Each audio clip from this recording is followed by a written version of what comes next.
후회 없는 인생을 살라라는 제목으로 말씀을 드리겠습니다. 민수기 말씀으로 설교를 한 지 벌써 이제 몇 달 지났는데요.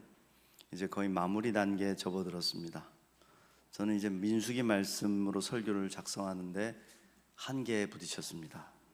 그래서 이제 그만하고 싶다. 그래서 이제 마지막으로 말씀을 한 번 더 이렇게 보는데 이제 다른 본문으로 설교를 하고 싶다는 생각을 가지고 묵상을 하고 있는데 마침 이 모세의 마지막 모습을 이렇게 맞이하게 됐습니다. 여러분, 모세 오경 중에 하나죠. 창세기, 출애굽기, 레위기, 민수기, 신명기. 모세 오경이라고 하죠. 그 민수기가 모세 오경 중에 하나인데 이 말씀을 마지막으로 정리하는데 이 모세의 마지막을 다루는 것이 참 좋겠다. 이제 그런 생각을 하면서 모세의 모습을 보다가 문득 우리의 생의 마지막, 우리가 맞이하게 될 삶의 마지막 순간, 바로 죽음이죠. 이 죽음에 대하여 묵상을 하게 됐습니다. 천수를 잘 누리다가 건강하게 지내면서 평안하게 잠자듯이 죽음을 맞이하는 것, 하나님 나라에 가는 것, 그것을 우리는 다 사모하며 살아가고 있죠. 그렇죠?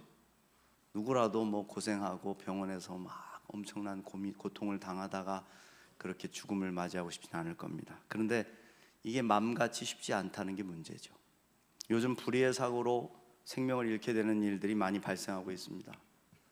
얼마 전에 있었던 제주항공 사건도 그렇고 사회가 발전하고 문명의 이기들이 늘어나면서 거기에 따르는 재해도 더 크고 무섭게 나타나게 된 것이죠. 그 누구도 자신이 죽을 것이라는 생각을 가지고 집을 나서는 사람은 없을 겁니다. 그러나 예고도 없이 죽음은 그렇게 누구에게나 찾아올 수 있습니다. 갑작스러운 죽음 앞에서 우리는 무방비 상태에 놓이죠. 그 누구에게도 이런 비극은 찾아올 수 있기 때문입니다. 그런데 갑작스럽게 찾아오는 죽음 앞에 과연 우리는 죽을 준비가 되어 있을까요? 죽을 준비가 되어 있으십니까? 저는 오늘 본문을 묵상하면서 내면에서 들려오는 성찬의 목소리를 들었습니다. 너는 오늘 하나님의 나라에 갈 준비가 되어 있는가? 우리 모두는 천국의 소망을 품고 살아가는 사람들입니다. 천국 가시기를 원하십니까? 그러면 다 아멘 합니다. 한 분도 싫다고 하는 분은 없습니다. 근데 오늘 천국 가시겠습니까? 묻는다면 대부분 대답을 회피하신단 말이죠. 왜 그럴까요? 아직 준비가 되어 있지 않기 때문에. 나는 아직 죽을 준비가 되어 있지 않아. 나는 아직 죽음을 맞이할 준비가 되었다고 생각하지 않기 때문입니다. 맞습니다. 우리는 아직 하나님 앞으로 돌아갈 준비가 되어 있지 못합니다. 그런데 역설적이게도 하나님 앞으로 돌아갈 날을 알고 있는 사람은 없다는 거죠. 언제 갈지 몰라요. 하나님의 주권적인 손길 안에 있기 때문입니다. 그러므로 준비가 되어 있어야 된다. 준비가. 돌아가신 저희 장인 목사님은 늘 유언처럼 말씀하셨습니다. 죽음에 대한 이야기를 자꾸 하시니까 난 이렇게 살다 죽을 거야. 난 이렇게 갈 거야. 그러니까 이제 장모님께서 왜 그런 소리 자꾸 하냐고 막 그렇게 말씀하시는데 나는 주일 설교 준비 잘 해놓고 설교하다가 하나님께로 가고 싶다고.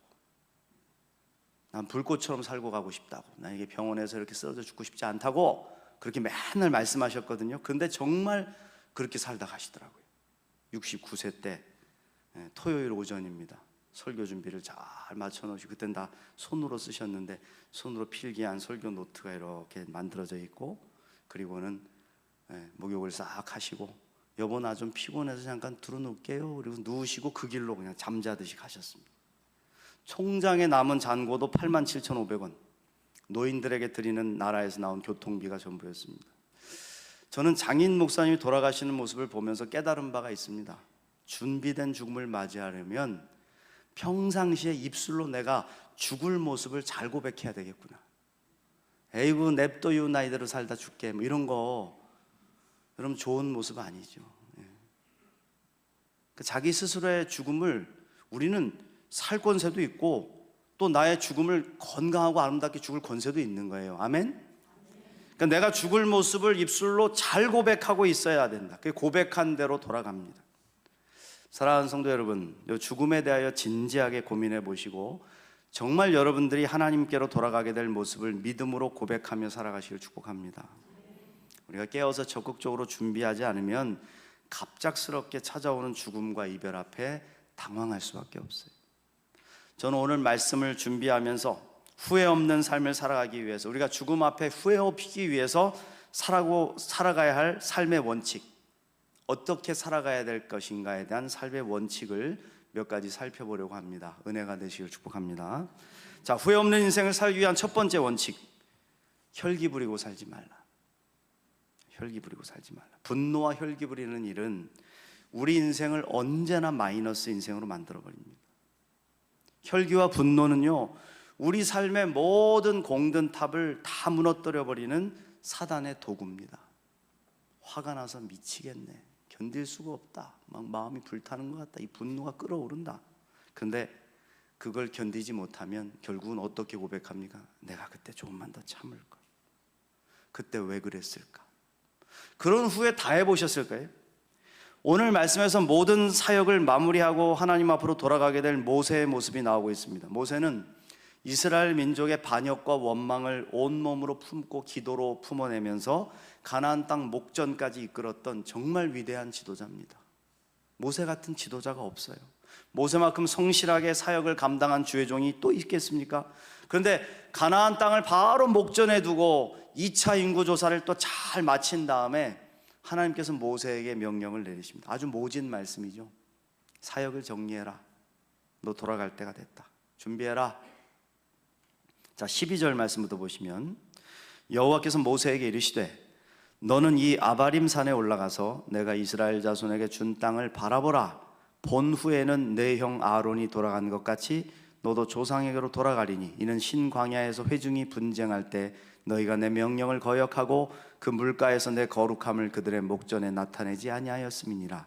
이 물은 신광야 가데스의 무리바 물이니라.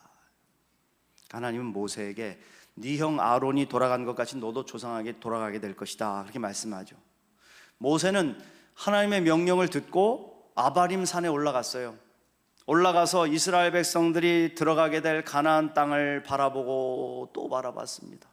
저도 성지순례 가서 모세가 바라봤을 것이라고 생각하는 그 추측하는 곳에 올라가서 가나안 땅을 바라봤는데 그 모세의 마음이 좀 느껴지더라고요. 바라보고 또 바라보는데 마음에 회한이 막 일어났어요. 회한이 밀려왔어요. 어떤 일이 있었습니까? 이스라엘 백성들이 신광야 가데스에 이르렀을 때 여선지아 미리암이 죽었습니다. 장사를 잘 지냈어요. 그런데 거기에 물이 없었습니다. 물이 없으니까 백성들이 목이 말라 괴로움을 당했습니다. 백성들은 모세와 아론 앞으로 막 몰려들어가지고 원망하기 시작했습니다. 차라리 우리도 죽었으면 좋았을 것을, 괜히 살아서 이 꼴을 본다, 이 고생을 하니 왜 우리를 여기까지 끌고 와서 죽게 만드느냐, 애굽이 좋았는데, 나 애굽 땅이 좋았는데 왜 끌고 와서, 여긴 너무너무 나쁜 곳이다 그러면서 막 원망하기 시작한 거죠. 그러니까 너무 괴로운 모세와 아론이 그들을 떠나가지고 하나님의 회막 앞으로 가서 문 앞에 가서 하나님 앞에 간절히 엎드려 기도하죠. 그때 하나님이 나타나십니다. 나타나신 명령을 내리는데 뭐라고 명령하시냐면 회중들을 모아라. 그리고 저 반석인데 그 반석에게 명령을 내려라. 명령해서 물을 내라 하면 그러면 내가 반석에서 물이 나오게 할 것이니 회중과 짐승들을 마시게 해라. 하나님 방법도 다 알려주시고 좋은 말씀 하셨어요. 그런데 모세와 아론은 흥분했습니다. 화가 났어요. 이 지긋지긋한 백성들, 말도 안 듣고 툭하면 원망과 불평하는 이 백성들 너무나 짜증난다. 그래서 그 혈기를 내려놓지 못하고 그들은 백성 앞으로 나가서 어떻게 했습니까? 이 반역한 무리들아, 이 반역한 무리들아, 우리가 너희를 위하여 이 반석에서 물을 내랴. 하나님이 물을 주신다는 것도 아니야. 우리가 너희를 위하여 이 반석에서 물을 내랴. 그러고는 손을 들어가서 지팡이로 반석을 내려치는데 그냥 톡톡 친 것도 아닙니다. 우리가 막 화가 나면 막 뭔가 집어 던지고 막대기로 막 내려치는 것 같은 장면이에요. 그 모세의 지팡이로 반석을 막 후려친 거죠. 그러니까 모세는 여호와 하나님의 거룩하심과 영광을 가리는 죄를 범했습니다. 우리가 하다못해 나이 드신 부모님 앞에서 형제들이 싸우는 것도 불경스럽게 여기고 어른들 앞에서 어린 사람들이 싸우는 것도 그거 참 보기가 안 좋은 모습인데 거룩하신 하나님 앞에서 이런 혈기를 부렸으니까 얼마나 이게 엄중한 죄겠어요. 또 하나님은 그냥 반석을 향해서 물을 내라고 명령을 내려라. 그럼 물이 나올 것이라고 했어요. 그러면 어떻게 해야 됩니까? 반석아, 주 여호와 하나님의 명령이다. 물을 내어라. 그렇게 말로 하면 되는 거예요. 근데 화가 날 대로 난 그들은 우리가 너희를 위해 물을 낸다 말하면서 하나님의 영광을 가로채고 혈기를 부리며 지팡이로 반석을 내리치는, 그렇게 죄를 범하고 마른 것이죠. 물론 하나님께서는 긍휼이 많으시기에 그런 꼴을 보시고도 은혜를 베푸셔서 물을 내셨죠. 그래서 물을 마시게 했죠. 그러나 혈기를 부리며 영광을 가로챈 이 아론과 모세의 죄를 없다 하지 않으셨다. 그 책임을 물으셨어요. 어떻게 됐습니까? 결국 모세와 아론은 가나안 땅에 들어가지 못했습니다. 40년을 걸어서 수많은 고생을 견뎌내면서 그것을 견뎌내고 넘어내서 이제 약속의 땅에 들어가야 되는데, 사실 그 모든 고생이 그 땅에 들어가기 위함인데 그 모든 것이 수포로 돌아가 버립니다. 혈기 한 번으로. 여러분, 우리도 마찬가지입니다. 얼마나 많은 계획과 비전들이 혈기를 부려서 무너져 내렸냐 말입니다.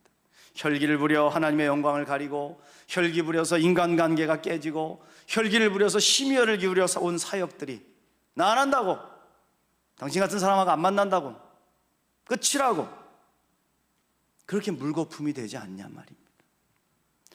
그러므로 우리가 후회 없는 인생을 살기 위해서는 혈기 부리지 말아요. 아무리 억울하고 분하고 힘든 일이 와도 혈기로는 해결할 수 없어요. 도리어 온유와 겸손으로 승리할 수가 있다. 아멘. 여러분, 최후에 웃는 사람이 승리하는 거예요. 진짜 그렇습니다. 우리 예수님은 그런 인생을 사셨잖아요. 오직 예수님은 온유와 겸손으로 십자가를 지셨고 십자가를 통해서 최후의 승리를 얻었단 말입니다. 사망 권세를 다 이기시고. 할렐루야. 오늘 예수님께서 저와 여러분들에게 이렇게 말씀하세요. 마태복음 11장 28절부터 29절 말씀에 수고하고 무거운 짐진 자들아 다 내게로 오라. 내가 너희를 쉬게 하리라. 나는 마음이 온유하고 겸손하니 나의 멍에를 메고 내게 배우라. 그리하면 너희 마음이 쉼을 얻으리니. 온유하고 겸손한 인생이 예수님 닮은 인생입니다. 그 인생이 최후 승리를 얻습니다. 온유한 자는 복이 있나니 저들이 땅을 차지하게 될 것이라 축복하셨습니다. 사랑하는 성도 여러분, 혈기를 우리 주님의 십자가에 못 박고 온유와 겸손으로 옷 입고 후회 없는 인생을 살아가시기를 간절히 축복합니다. 두 번째로, 모든 생명의 주권이 하나님께 있음을 인정하라 이거예요. 모든 생명의 주권이 하나님께 있다. 이를 위해서는 내가 어디서부터 왔는지를 분명히 인식하고 살아야 됩니다. 사랑하는 성도 여러분, 여러분은 어디서부터 온 존재입니까? 빅뱅으로부터 왔습니까? 저 아메바 같이 생긴 그 원자 단위의 어떤 분자 단위의 그런 미생물로부터 왔습니까? 아니면 어머니 뱃속입니까? 물론 우리가 어머니 뱃속에서 10달을 자라고 세상으로 나왔죠. 그러나 우리의 존재의 근원은 하나님이시다. 하나님이 허락해 주셨기 때문에 우리의 생명이 시작될 수 있었던 것이죠. 생명의 근원은 하나님이시기 때문에 하나님께서 보내주셔야만 살 수 있단 말입니다. 근데 이 말을 다시 깊이 묵상해 보면 우리의 존재의 근원이 하늘에 있기 때문에, 하늘의 사람이기 때문에 이 땅에 발을 밟고 있지만은 우리의 생명이 하나님으로부터 왔다. 그래서 우리는 죽으면 다시 어디로? 하나님께로 돌아가야 된다는 거죠. 우리 육신은 땅으로부터 와서 흙으로 갑니다. 다 흙으로 돌아갑니다. 그러나 우리에게 하나님께서 불어넣어 주신 생명이죠. 생명의 호흡, 그것은 하늘로부터 왔기 때문에 하늘로 돌아가게 돼 있다. 믿습니까? 근데 생각해야 될 것이 있죠. 하나님이 생명의 주권자가 되신다면, 그걸 우리가 인정한다면 하나님께서 원하시면 거두어 가실 수도 있다는 것을 알아야죠. 하나님께서 뜻하시면 언제든 거두어 가실 수 있다. 하나님은 우리 인간의 모든 것을 다 가져가실 수 있습니다. 당신이 주인이시기 때문이죠. 우리의 물질도, 우리의 자녀도, 우리의 생명도 하나님이 원하시면 언제든 거두어 가실 수 있습니다.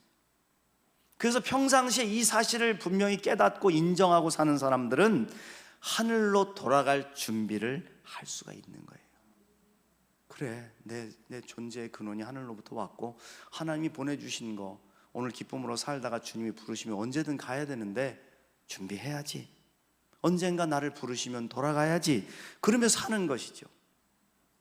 제 어린 시절에 밖에서 노는 걸 좋아했어요. 흙을 만지고 돌을 만지고 친구들하고 뛰어놀고 사방치기 하고 비석치기 하고 말놀이 하고 뭐 다 좋아했어요. 그래서 너무 재밌어가지고 해 넘어가는 줄 모르고 놀 때가 있었습니다. 그때 저 멀리서 어머니가 부르시는 소리가 들려요. 제가 별명이 있었어요. 자동차를 좋아해요. 지나가는 차마다 아주 갓난아기 때부터 빵빵빵빵 그래가지고 남빵빵이라는 별명이 있었어요. 우리 엄마 꼭 부를 때 남빵빵 이렇게 불렀어요. 남빵빵 밥 먹자, 이제 나루어지진다, 돌아와라 이렇게 부르시는 거죠. 그러면 놀던 것을 내려놓죠. 놀던 것을 내려놓고 손을 털고 어머니에게 달려갑니다. 그러니까 부르시면 가야 한다는 걸 아는 인생은 이렇게 놀이하다가 멈추듯이, 내게 주신 것을 누리고 놀이하며 살아가다가 멈추듯이 나의 삶을 정리할 수가 있는 거예요. 근데 이걸 깨닫지 못한 인생은 두렵죠. 두고 가는 것이 너무 아깝죠. 그러니까 당황하죠. 스스로 힘들죠. 그러니까 주변 사람들도 괴롭고 많이 힘들게 하는 인생을 사는 거예요. 천상병 시인은 귀천이라는 시에서 이렇게 고백했습니다. 나 하늘로 돌아가리라. 새벽빛과 닿으면 쓰러지는 이슬 더불어 손에 손을 잡고 나 하늘로 돌아가리라. 노을빛 함께 단둘이서 기슭에서 놀다가 구름 손짓하면은 나 하늘로 돌아가리라. 아름다운 이 세상 소풍 끝내는 날 가서 아름다웠다고 말하리라. 그러니까 저는 인생을 소풍으로 바라보고 누릴 수 있는 삶은 참 아름다운 삶이라는 생각을 했습니다. 우리 그리스도인들의 인생이 이런 인생이었으면 좋겠다는 거죠. 그러기 위해서는 생명의 주권이 누구 것인지를 분명히 깨닫고 돌아갈 준비를 하며 살아가야 됩니다. 자, 오늘 말씀 16절을 다시 보실까요? 16절 모세의 고백이죠. 여호와 모든 육체 생명의 하나님이시여. 할렐루야. 모세는 알았다는 거예요. 모든 육체 생명의 주인이 하나님이심을. 그러니까 모세도 그 하나님으로부터 부르심을 받고 세상에 왔음을 알았다. 그래서 모세는 불평하지 않았습니다. 저는 너 산에 올라가서 보고 그 마지막으로 보고 훑어보고 난 다음에 네 형 아론처럼 이제 돌아갈 준비하라. 너 죽을 거야? 그러면 서운했을 것 같아. 불평 좀 했을 겁니다. 마지막인데 뭐 못할 말이 뭐 있어. 하나님, 제가 얼마나 열심히 충성했는지 아시지 않습니까? 저 하루도 편안히 잠도 못 잤습니다. 저 말 안 듣는 백성들 뒤치다거리하고 기도하고 섬기느라 죽을 힘을 다했습니다. 하나님께서 저들을 죽이시려고 할 때도 제가 앞을 가로막고 얼마나 노력하고 살아왔는데, 그래서 여기까지 왔는데 어떻게 한 번 실수했다고 저에게 이렇게 하실 수가 있습니까? 서운합니다. 그러니 저 가나안 땅 발만 딛게 해주시면 안 되겠습니까? 그냥 내가 들어가서 한 걸음만 들어가서 거기서 죽으면 안 되겠습니까? 저 그렇게 얘기하고 싶다. 근데 모세는 순명하잖아요. 순명. 하나님의 뜻에 따라 오라 하면 오고 가라 하면 가는 인생임을 알았기 때문이죠. 사랑하는 성도 여러분, 인생의 주권은 하나님께 있습니다. 믿습니까? 하나님이 생명의 주인이 되시죠. 그러므로 우리는 생명 주심에 감사하고 지금 생명 있는 동안에 주님이 창조하신 이 세상을 소풍 가듯이 누리고 좀 하나님의 영광을 위해서 최선을 다해 사는 삶을 살아가고 가난한 이웃도 좀 섬겨보고 사랑도 하면서 부르시는 날에 호련히 돌아가서 후회 없는 인생을 살아가야 된다. 여러분, 저와 여러분 이러한 깨달음 그리고 실천할 수 있는 힘이 생기시기를 간절히 축복합니다. 마지막으로 공동체를 생각하고 후계자를 세워놓아야 한다. 여러분, 모세의 모습 속에 은혜를 받는 것은요, 그가 삶을 마무리하라는 그 하나님 명령 앞에서 여전히 자신이 이끌어온 공동체를 생각하고 있다는 겁니다. 공동체 구성원에게 서운한 감정도 있었겠죠. 에이 몰라, 나 이제 죽는데 뭐 어떻게 되지, 너 네 잘되나 꼴을 한번 보자. 그런 게 아니죠. 공동체 구성원들이 자기에게 잘못한 일도 있었지만은 그는 공동체가 잘 되기를 진심으로 기도하는 참된 지도자였다. 그렇습니다. 내가 몸담고 있는 공동체를 진심으로 아끼고 사랑하는 사람이 존경을 받을 수 있는 거예요. 모세는 후에 세상을 떠났을 때 이스라엘 백성들이 얼마나 많이 울어줬는지 모릅니다. 저는 가끔 그런 생각해요. 내가 죽었을 때 과연 몇 명이 울어줄까? 우리 아내는 날 위해 울어줄까? 아니면 잘 갔다 이렇게 할까? 우리 교인들은 과연 내가 세상을 떠났다 하면 몇 분이 울어주실 수 있을까? 그런 생각 해보셨습니까, 여러분? 자녀들이 과연 나를 위해 울어줄까? 한 2, 3일 그냥 장례 대충 치르고 난 다음에 쓱 지나고 나면 눈물 한 방울 안 나는 그런 자녀들일까? 근데 모세는 세상을 떠났을 때 얼마나 많이 백성들이 울었는지 신명기 34장 7절 말씀에 이렇게 모세의 죽음을 묘사합니다. 모세가 죽을 때 나이 120세였으나 그의 눈이 흐리지 아니하였고 기력이 쇠하지 아니하였더라. 이스라엘 자손이 모압 평지에서 모세를 위하여 애곡하는 기간이 끝나도록 모세를 위하여 30일을 애곡하니라. 30일 동안을 울어줄 수 있으면 참 엄청난 거죠. 자식들도 그렇게 못할 겁니다.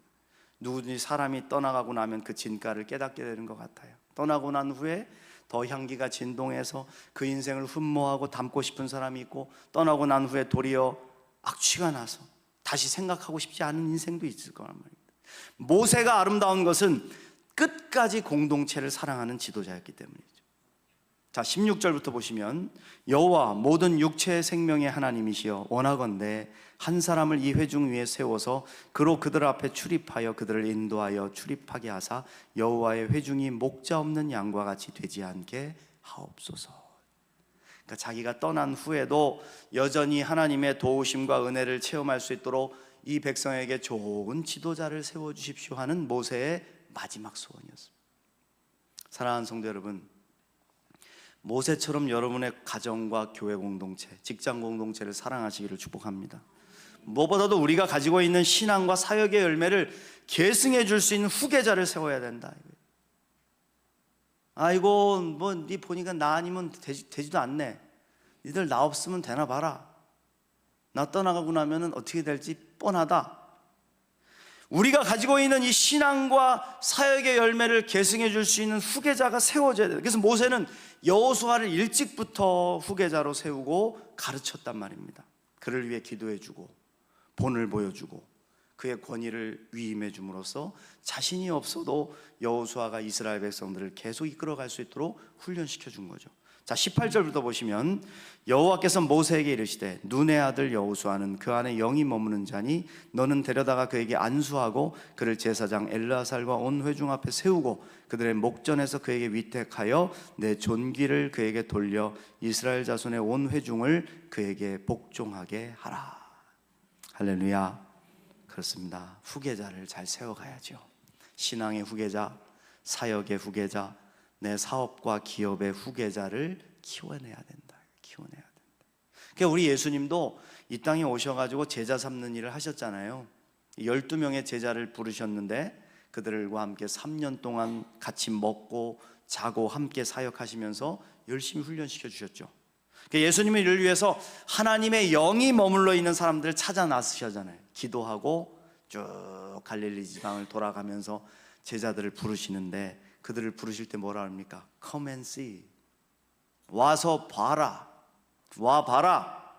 그러니까 말씀하신 예수님은 그들에게 기도의 본을 보여주시고 신앙의 본을 보여주시고 말씀의 본, 또 섬김의 본을 하나하나 보여주시죠. 그리고 훈련시켜 주신 예수님은 후에 그들에게 어떻게 했습니까? 권능을 주시죠.